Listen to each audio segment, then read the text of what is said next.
Hi, my name's Michelle and I'm going to be discussing workplace morale. At the end of the presentation, the learners will be able to identify how workplace morale impacts healthcare and society, determine the influence of workplace morale on nursing practice, identify 3 things that improve morale, and identify 3 things that negatively impact morale. So what is workplace morale? According to Business Dictionary 2018, it is the description of emotions, attitude, satisfaction, and overall outlook of employees during their time in a workplace environment. So basically how much they enjoy their job.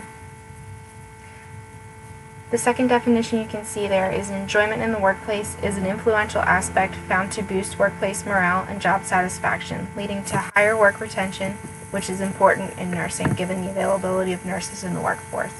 So due to the nursing shortage, managers really ought to be paying attention to the morale of their workplace. 2 separate lists here of what can decrease morale. Bester 2016 has a list that includes boredom and general lack of challenge, employers' financial instability, unhappy corporate culture, poor communication, unclear expectations, and unfair treatment of staff.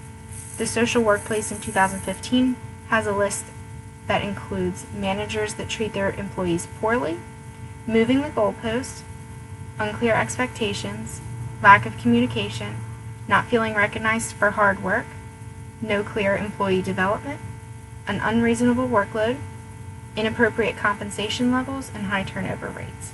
So if you notice that some things kind of interlay or are on both lists, that means they're very important and they really do impact morale. So influence on nursing practice. So the shortage of nurses is really influencing our practice in many things, including morale. So according to Dean 2017, one staff nurse at an acute trust said difficulties recruiting meant that on most shifts, agency nurses made up 50 to 70% of their staff. That's a lot. Also, things that influence are nurses who feel disconnected while they're at work, nurses that feel overwhelmed, unsupported by management, and stressed. All of these things can cause errors to occur, and errors are something that we always want to avoid in nursing. So according to McNee, 2017, organizations that reported low employee engagement experienced about 49% more accidents and 60% more errors. That's a lot.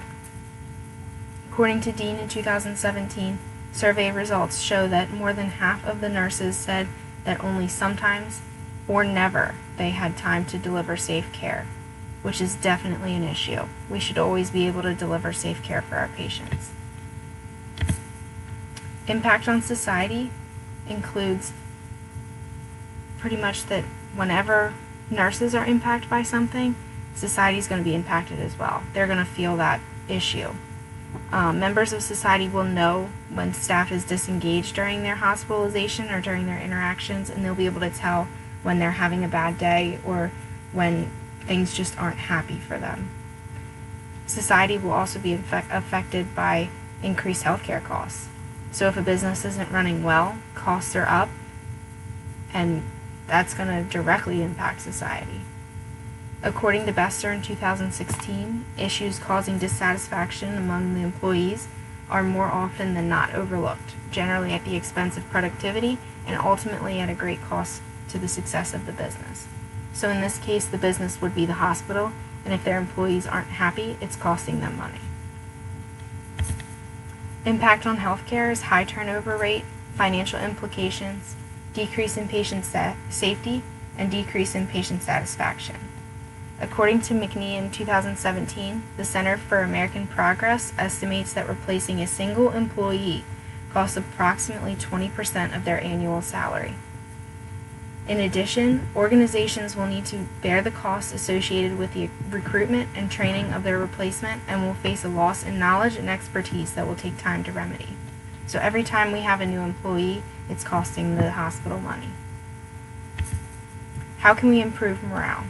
So avoid gossiping and lateral violence, celebrate successes, plan meals during break times for staff, be aware of the low morale and address the issue, create a culture of trust, Utilize morning huddles to increase communication and increase the amount of time that staff spends communicating with each other.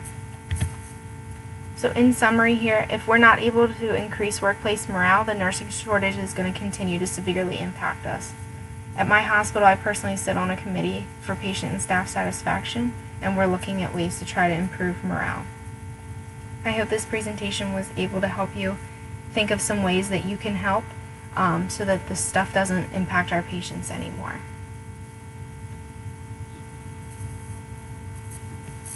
And here are my references.